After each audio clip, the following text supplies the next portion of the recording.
20 నెలలు గ్రామ పంచాయతీలలో సర్పంచులు లేకుండా ఉన్న పరిస్థితులు ఎప్పుడు లేవు.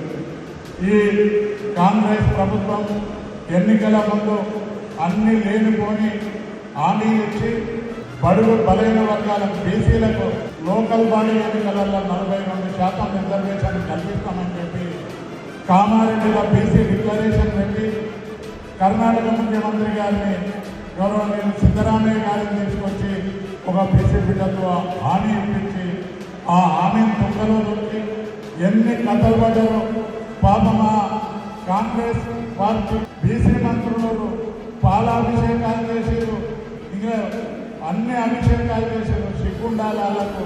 ఇవాళ కండ్లు లేదు కబోతుల్లాగా చెవిటోళ్ళలాగా నోరు పోసుకొని అనుకుంటే ఇవాళ మనం అందరం కూడా బడుగు బలైన వర్గాలకు బీసీలకు ముఖ్యంగా ప్రజలలో పోయి చెప్పాలి.